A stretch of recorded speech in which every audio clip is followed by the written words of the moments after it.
Chapter 31. And the Lord spake unto Moses, saying, Avenge the children of Israel of the Midianites.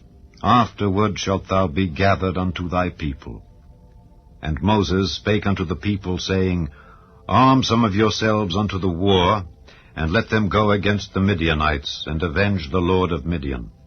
Of every tribe 1,000 throughout all the tribes of Israel shall ye send to the war. So there were delivered out of the thousands of Israel 1,000 of every tribe, 12,000 armed for war. And Moses sent them to the war, 1,000 of every tribe, them and Phinehas the son of Eleazar the priest to the war, with the holy instruments, and the trumpets to blow in his hand. And they warred against the Midianites, as the Lord commanded Moses, and they slew all the males. And they slew the kings of Midian, beside the rest of them that were slain, namely Evi, and Rechem, and Zur, and Hur, and Reba, 5 kings of Midian. Balaam also, the son of Beor, they slew with the sword. And the children of Israel took all the women of Midian captives, and their little ones, and took the spoil of all their cattle, and all their flocks, and all their goods. And they burnt all their cities wherein they dwelt, and all their goodly castles with fire. And they took all the spoil and all the prey, both of men and of beasts. And they brought the captives and the prey and the spoil unto Moses and Eleazar the priest, and unto the congregation of the children of Israel, unto the camp at the plains of Moab, which are by Jordan near Jericho. And Moses and Eleazar the priest and all the princes of the congregation went forth to meet them without the camp. And Moses was wroth with the officers of the host, with the captains over thousands and captains over hundreds, which came from the battle. And Moses said unto them, Have ye saved all the women alive? Behold, these caused the children of Israel through the counsel of Balaam to commit trespass against the Lord in the matter of Peor, and there was a plague among the congregation of the Lord. Now therefore kill every male among the little ones, and kill every woman that hath known man by lying with him. But all the women children that have not known a man by lying with him, keep alive for yourselves. And do ye abide without the camp 7 days. Whosoever hath killed any person, and whosoever hath touched any slain, purify both yourselves and your captives on the 3rd day and on the 7th day. And purify all your raiment, and all that is made of skins, and all work of goat's hair, and all things made of wood. And Eleazar the priest said unto the men of war which went to the battle, This is the ordinance of the law which the Lord commanded Moses. Only the gold and the silver, the brass, the iron, the tin, and the lead, everything that may abide the fire, ye shall make it go through the fire, and it shall be clean. Nevertheless, it shall be purified with the water of separation. And all that abideth not the fire, ye shall make go through the water. And ye shall wash your clothes on the 7th day, and ye shall be clean, and afterward ye shall come into the camp. And the Lord spake unto Moses, saying, Take the sum of the prey that was taken, both of man and of beast, thou and Eleazar the priest and the chief fathers of the congregation, and divide the prey into 2 parts, between them that took the war upon them who went out to battle, and between all the congregation. And levy a tribute unto the Lord of the men of war which went out to battle, 1 soul of 500, both of the persons and of the beeves and of the asses and of the sheep. Take it of their half, and give it unto Eleazar the priest for an heave offering of the Lord. And of the children of Israel's half thou shalt take 1 portion of 50, of the persons, of the beeves, of the asses, and of the flocks, of all manner of beasts, and give them unto the Levites, which keep the charge of the tabernacle of the Lord. And Moses and Eleazar the priest did as the Lord commanded Moses. And the booty, being the rest of the prey which the men of war had caught, was 600,000 and 70,000 and 5,000 sheep, and 312,000 beeves, and 61,000 asses, and 32,000 persons in all, of women that had not known man by lying with him. And the half, which was the portion of them that went out to war, was in number 300,000 and 37,500 sheep, and the Lord's tribute of the sheep was 615. And the beeves were 36,000, of which the Lord's tribute was 12. And the asses were 30,500, of which the Lord's tribute was 61. And the persons were 16,000, of which the Lord's tribute was 32 persons. And Moses gave the tribute which was the Lord's heave offering unto Eleazar the priest, as the Lord commanded Moses. And of the children of Israel's half, which Moses divided from the men that warred, now the half that pertained unto the congregation was 300,000 and 30,000 and 7,500 sheep, and 36,000 beeves, and 30,000 asses and 500, and 16,000 persons. Even of the children of Israel's half, Moses took one portion of 50, both of man and of beast, and gave them unto the Levites, which kept the charge of the tabernacle of the Lord, as the Lord commanded Moses. And the officers which were over thousands of the host, the captains of thousands and captains of hundreds, came near unto Moses. And they said unto Moses, Thy servants have taken the sum of the men of war which are under our charge, and there lacketh not one man of us. We have therefore brought an oblation for the Lord, what every man hath gotten, of jewels of gold, chains and bracelets, rings, earrings, and tablets, to make an atonement for our souls before the Lord. And Moses and Eleazar the priest took the gold of them, even all wrought jewels. And all the gold of the offering that they offered up to the Lord, of the captains of thousands and of the captains of hundreds, was 16,750 shekels.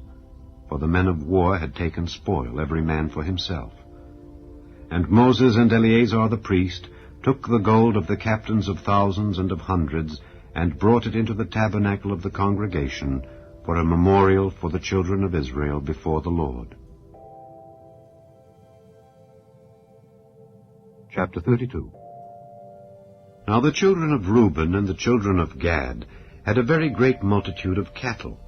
And when they saw the land of Jazer and the land of Gilead, that behold, the place was a place for cattle, the children of Gad and the children of Reuben came and spake unto Moses and to Eleazar the priest, and unto the princes of the congregation, saying, Ataroth and Dibon and Jazer and Nimrah and Heshbon and Elealeh and Shebam and Nebo and Beon, even the country which the Lord smote before the congregation of Israel, is a land for cattle, and thy servants have cattle. Wherefore, said they, if we have found grace in thy sight, let this land be given unto thy servants for a possession, and bring us not over Jordan. And Moses said unto the children of Gad and to the children of Reuben, Shall your brethren go to war, and shall ye sit here? And wherefore discourage ye the heart of the children of Israel from going over into the land which the Lord hath given them? Thus did your fathers, when I sent them from Kadesh Barnea to see the land. For when they went up unto the valley of Eshcol, and saw the land, they discouraged the heart of the children of Israel, that they should not go into the land which the Lord had given them. And the Lord's anger was kindled the same time, and he sware, saying, Surely none of the men that came up out of Egypt from 20 years old and upward shall see the land which I swear unto Abraham, unto Isaac, and unto Jacob. Because they have not wholly followed me, save Caleb the son of Jephunneh the Kenizzite, and Joshua the son of Nun, for they have wholly followed the Lord. And the Lord's anger was kindled against Israel, and he made them wander in the wilderness 40 years, until all the generation that had done evil in the sight of the Lord was consumed. And behold, ye are risen up in your fathers' stead, an increase of sinful men, to augment yet the fierce anger of the Lord toward Israel. For if ye turn away from after him, he will yet again leave them in the wilderness, and ye shall destroy all this people. And they came near unto him and said, We will build sheepfolds here for our cattle, and cities for our little ones. But we ourselves will go ready armed before the children of Israel, until we have brought them unto their place. And our little ones shall dwell in the fenced cities because of the inhabitants of the land. We will not return unto our houses until the children of Israel have inherited every man his inheritance. For we will not inherit with them on yonder side Jordan, or forward, because our inheritance is fallen to us on this side Jordan eastward. And Moses said unto them, If ye will do this thing, if ye will go armed before the Lord to war, and will go all of you armed over Jordan before the Lord, until he hath driven out his enemies from before him, and the land be subdued before the Lord, then afterward ye shall return and be guiltless before the Lord and before Israel, and this land shall be your possession before the Lord. But if ye will not do so, behold, ye have sinned against the Lord, and be sure your sin will find you out. Build you cities for your little ones, and folds for your sheep, and do that which hath proceeded out of your mouth. And the children of Gad and the children of Reuben spake unto Moses, saying, Thy servants will do as my Lord commandeth.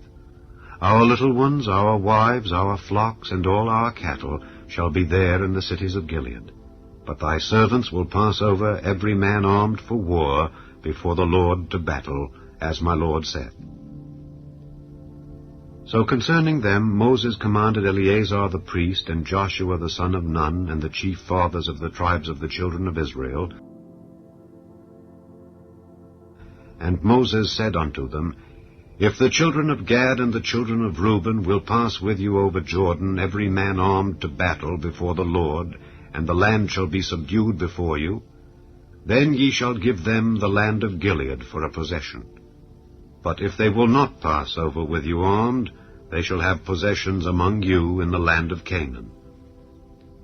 And the children of Gad and the children of Reuben answered, saying, As the Lord hath said unto thy servants, so will we do. We will pass over armed before the Lord into the land of Canaan, that the possession of our inheritance on this side Jordan may be ours. And Moses gave unto them, even to the children of Gad and to the children of Reuben, and unto half the tribe of Manasseh, the son of Joseph, the kingdom of Sihon, king of the Amorites, and the kingdom of Og, king of Bashan, the land with the cities thereof in the coasts, even the cities of the country round about. And the children of Gad built Dibon, and Ataroth, and Aroer, and Atroth, Shophan, and Jazer, and Jogbehah, and Beth-nimrah, and Beth-haran, fenced cities, and folds for sheep. And the children of Reuben built Heshbon, and Elealeh, and Kirjathaim, and Nebo, and Baal-meon, their names being changed, and Shibmah, and gave other names unto the cities which they builded. And the children of Machir, the son of Manasseh, went to Gilead, and took it, and dispossessed the Amorite which was in it. And Moses gave Gilead unto Machir the son of Manasseh, and he dwelt therein. And Jair the son of Manasseh went and took the small towns thereof, and called them Havoth Jair. And Nobah went and took Kenath, and the villages thereof, and called it Nobah, after his own name. Chapter 33. These are the journeys of the children of Israel, which went forth out of the land of Egypt with their armies under the hand of Moses and Aaron. And Moses wrote their goings out according to their journeys by the commandment of the Lord. And these are their journeys according to their goings out. And they departed from Ramesses in the 1st month, on the 15th day of the 1st month. On the morrow after the Passover, the children of Israel went out with an high hand in the sight of all the Egyptians. For the Egyptians buried all their firstborn which the Lord had smitten among them. Upon their gods also the Lord executed judgments.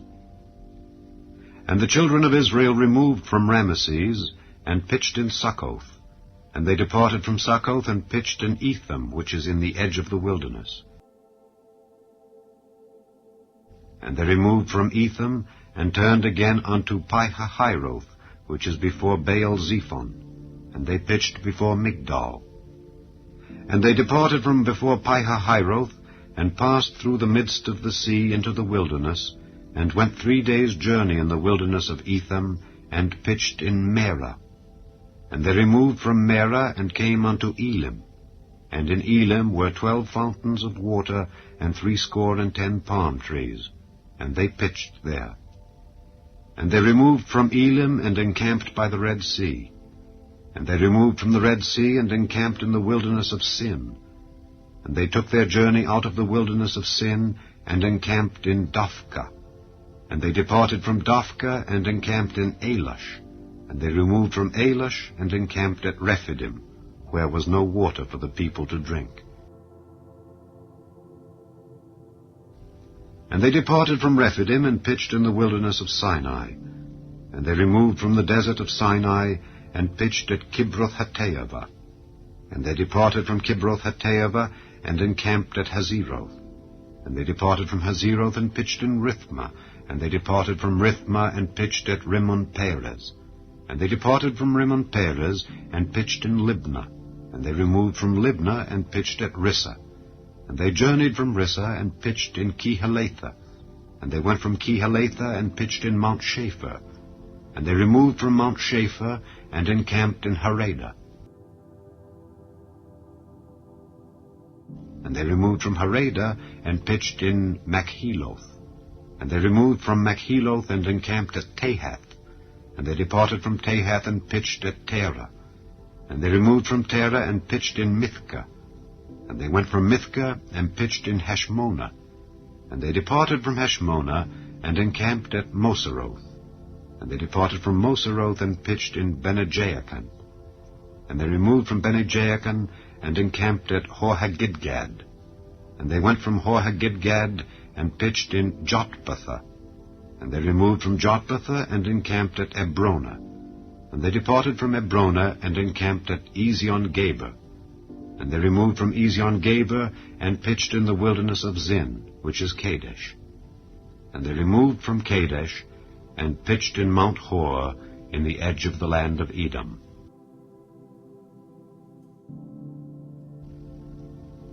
And Aaron the priest went up into Mount Hor at the commandment of the Lord, and died there in the 40th year after the children of Israel were come out of the land of Egypt, in the 1st day of the 5th month. And Aaron was 123 years old when he died in Mount Hor. And King Arad the Canaanite, which dwelt in the south in the land of Canaan, heard of the coming of the children of Israel. And they departed from Mount Hor, and pitched in Zalmonah. And they departed from Zalmonah, and pitched in Punon. And they departed from Punon, and pitched in Oboth. And they departed from Oboth, and pitched in Ijeabarim, in the border of Moab. And they departed from Aim, and pitched in Dibon-Gad. And they removed from Dibon-Gad, and encamped in Almon-Diblathaim. And they removed from Almon-Diblathaim, and pitched in the mountains of Abarim before Nebo. And they departed from the mountains of Abarim, and pitched in the plains of Moab by Jordan, near Jericho. And they pitched by Jordan, from Beth-Jesimoth even unto Abel-Shittim in the plains of Moab. And the Lord spake unto Moses in the plains of Moab by Jordan, near Jericho, saying, Speak unto the children of Israel, and say unto them, When ye are passed over Jordan into the land of Canaan, then ye shall drive out all the inhabitants of the land from before you, and destroy all their pictures, and destroy all their molten images, and quite pluck down all their high places. And ye shall dispossess the inhabitants of the land, and dwell therein. For I have given you the land to possess it. And ye shall divide the land by lot for an inheritance among your families. And to the more ye shall give the more inheritance, and to the fewer ye shall give the less inheritance. Every man's inheritance shall be in the place where his lot falleth. According to the tribes of your fathers ye shall inherit. But if ye will not drive out the inhabitants of the land from before you, then it shall come to pass that those which ye let remain of them shall be pricks in your eyes, and thorns in your sides, and shall vex you in the land wherein ye dwell. Moreover, it shall come to pass that I shall do unto you as I thought to do unto them.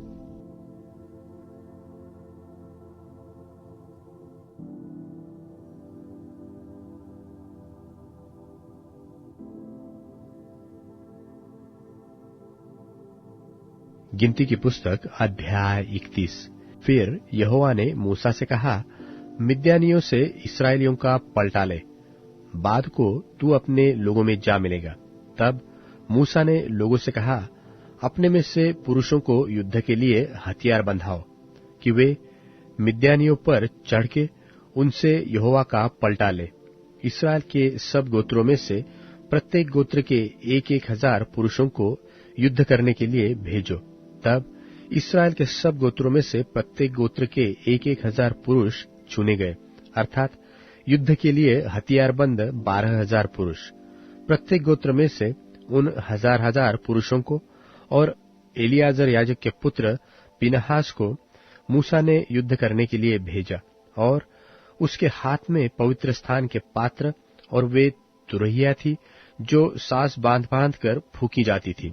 और जो आज्ञा यहोवा ने मूसा को दी थी, उसके अनुसार उन्होंने मिद्यानियों से युद्ध करके सब पुरुषों को घात किया। और दूसरे जूझे हुओं को छोड़ उन्होंने एबी, रेकेम, सूर, हूर और रेबा नाम मिद्यान के 5 राजाओं को घात किया। और बोर के पुत्र बिलाम को भी उन्होंने तलवार से घात किया।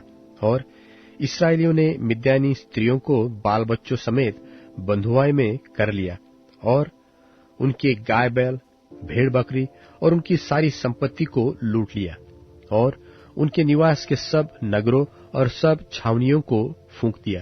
तब वे, क्या मनुष्य क्या पशु, सब बंधुओं और सारी लूटपाट को लेकर यरीहो के पास की यरदन नदी के तीर पर मोआब के अराबा में छावनी के निकट मूसा और एलियाजर याजक और इस्राएलियों की मंडली के पास आए।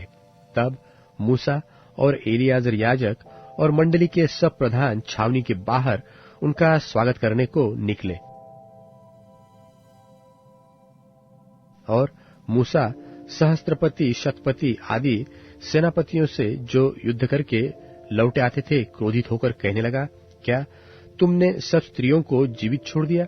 देखो, बिलाम की सम्मति से पोर के विषय में इस्राएलियों से यहोवा का विश्वासघात इन्हीं ने कराया, और यहोवा की मंडली में मरी फैली।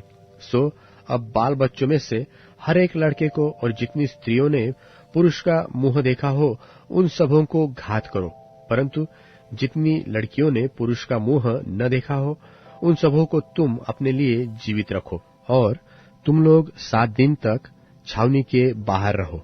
और तुम में से जितनों ने किसी प्राणी को घात किया और जितनों ने किसी मरे हुए को छुआ हो, वे सब अपने अपने बंधुओं समेत 3 और 7वें दिनों में अपने अपने को पाप छुड़ाकर पावन करें।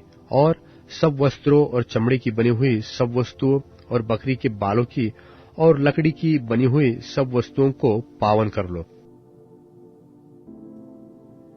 तब एलियाजर याजक ने सेना के उन पुरुषों से जो युद्ध करने गए थे कहा, व्यवस्था की जिस विधि की आज्ञा यहोवा ने मूसा को दी है, वह यह है कि सोना चांदी, पीतल, लोहा, रांगा, सीसा, जो कुछ आग में ठहर सके उसको आग में डालो, तब वह शुद्ध ठहरेगा।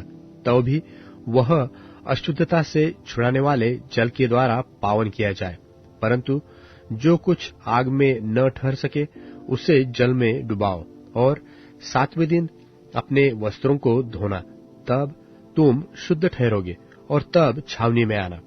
फिर यहोवा ने मूसा से कहा, एलियाजर याजक और मंडली के पितरों के घरानों के मुख्य मुख्य पुरुषों को साथ लेकर तू लूट के मनुष्यों और पशुओं की गिनती कर। तब उनको आधा आधा करके एक भाग उन सिपाहियों को जो युद्ध करने को गए थे और दूसरा भाग मंडली को दे।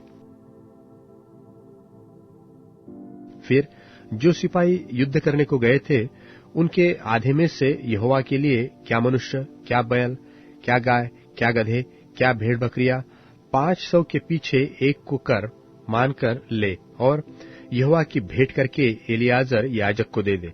फिर इस्राएलियों के आधे में से क्या मनुष्य, क्या गाय बैल, क्या गधे, क्या भेड़ बकरियां, क्या किसी प्रकार का पशु हो 50 के पीछे एक लेकर यहोवा के निवास की रखवाली करने वाले लेवियों को दे दे। यहोवा की इस आज्ञा के अनुसार जो उसने मूसा को दी, मूसा और एलियाजर याजक ने किया।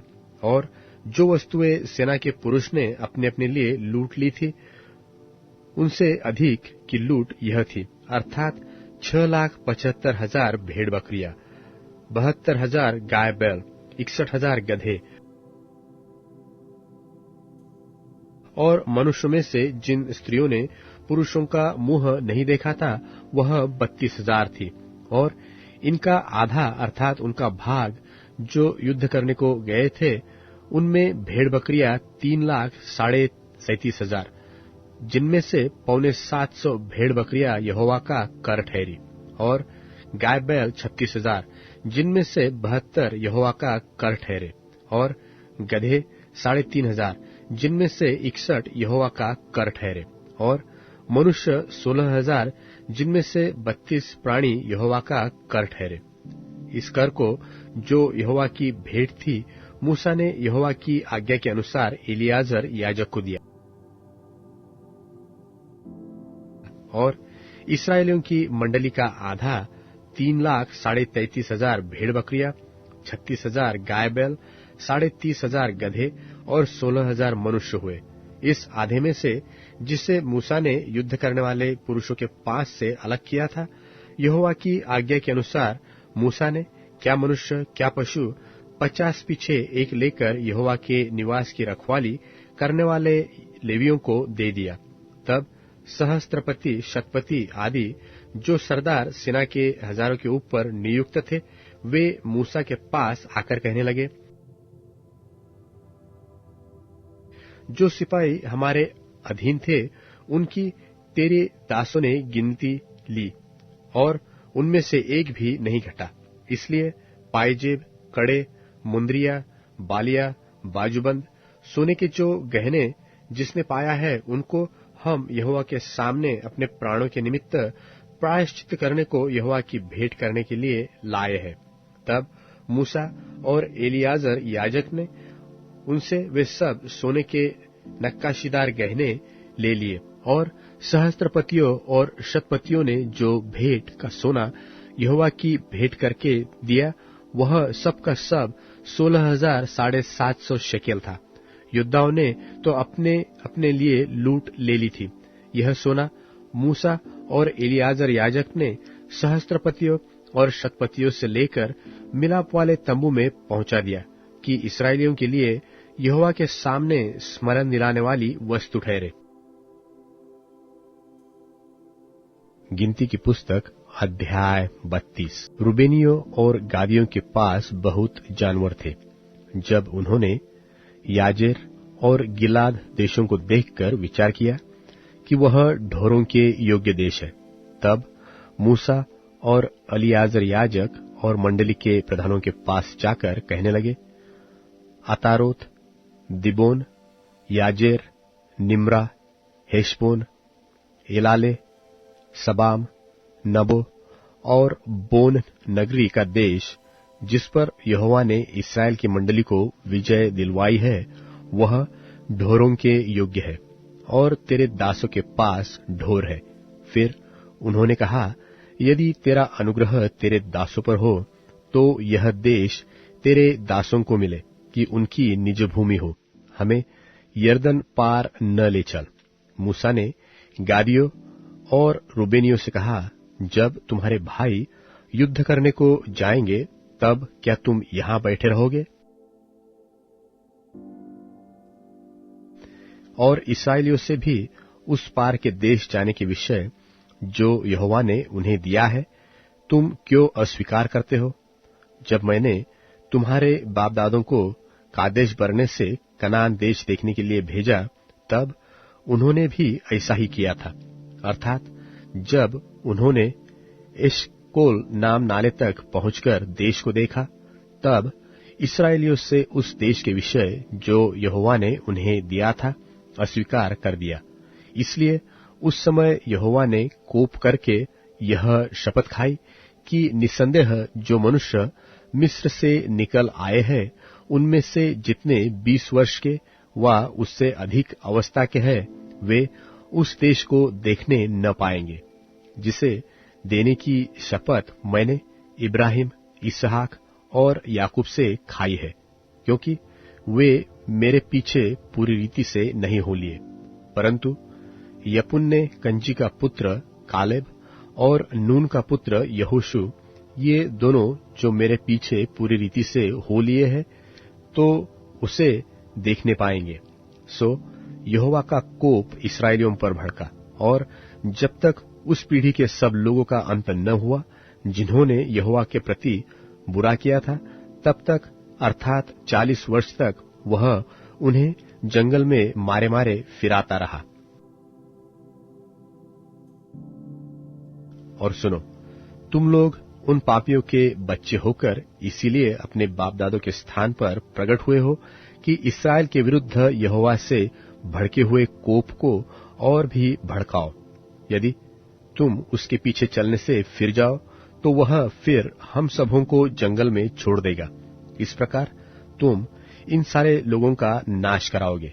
तब उन्होंने मूसा के और निकट आकर कहा, हम अपने ढोरों के लिए यही भेड़शाले बनाएंगे और अपने बाल बच्चों के लिए यही नगर बसाएंगे। परंतु आप इस्राएलियों के आगे आगे हथियारबंद तब तक चलेंगे जब तक उनको उनके स्थान में न पहुंचा दे। परंतु हमारे बाल बच्चे इस देश के निवासियों के डर से गढ़वाले नगरों में रहेंगे। परंतु जब तक इस्राएली अपने अपने भाग के अधिकारी न हो, तब तक हम अपने घरों को न लौटेंगे। हम उनके साथ यरदन पार व कहीं आगे अपना भाग न लेंगे, क्योंकि हमारा भाग यरदन के इसी पार पूरब की ओर मिला है। तब मूसा ने उनसे कहा, यदि तुम ऐसा करो, अर्थात यदि तुम यहोवा के आगे आगे युद्ध करने को हथियार बांधो और हर एक हथियारबंद यरदन के पार तब तक चले जब तक यहोवा अपने आगे से अपने शत्रुओं को न निकाले और देश यहोवा के वश में न आए, तो उसके पीछे तुम यहां लौटोगे और यहोवा के और इस्राएल के विषय निर्दोष ठहरोगे, और यह देश यहोवा के प्रति तुम्हारी निज भूमि ठहरेगा। और यदि तुम ऐसा न करो तो यहोवा के विरुद्ध पापी ठहरोगे, और जान रखो कि तुमको तुम्हारा पाप लगेगा। तुम अपने बाल बच्चों के लिए नगर बसाओ और अपनी भेड़ बकरियों के लिए भेड़शाले बनाओ, और जो तुम्हारे मुंह से निकलता है वही करो। तब गादियों और रूबेनियों ने मूसा से कहा, अपने प्रभु की आज्ञा के अनुसार तेरे दास करेंगे। हमारे बाल बच्चे, स्त्रियां, भेड़ बकरी आदि सब पशु तो यही गिलाद के नगरों में रहेंगे, परंतु अपने प्रभु के कहे के अनुसार तेरे दास सब के सब युद्ध के लिए हथियारबंद यहोवा के आगे आगे लड़ने को पार जाएंगे। तब मूसा ने उनके विषय में एलियाजर याजक और नून के पुत्र यहोशू और इस्राएलियों के गोत्रों के पितरों के घरानों के मुख्य मुख्य पुरुषों को यह आज्ञा दी कि यदि सब गादी और रूबेनी पुरुष युद्ध के लिए हथियारबंद तुम्हारे संग यरदन पार जाए और देश तुम्हारे वश में आ जाए, तो गिलाद देश उनकी निज भूमि होने को उन्हें देना। परंतु यदि वे तुम्हारे संग हथियारबंद पार न जाए, तो उनकी निज भूमि तुम्हारे बीच कनान देश में ठहरे। तब गादी और रूबेनी बोल उठे, यहोवा ने जैसा तेरे दासों से कहलवाया है वैसा ही हम करेंगे। हम हथियारबंद यहोवा के आगे आगे उस पार कनान देश में जाएंगे, परंतु हमारी निज भूमि यरदन के इसी पार रहे। तब मूसा ने गादियों और रूबेनियों को और यूसुफ के पुत्र मनश्शे के आधे गोत्रियों को, एमोरियों के राजा सिहोन और बाशान के राजा ओग, दोनों के राज्यों का देश, नगरों और उसके आसपास की भूमि समेत दे दिया। तब गादियों ने दिबोन, अतारोत, अरोएर, अत्रोत, शोपान, याजेर, योगबहा, बेत निम्रा और बेथारान नाम नगरों को दृढ़ किया और उनमें भेड़ बकरियों के लिए भेड़शाले बनाए।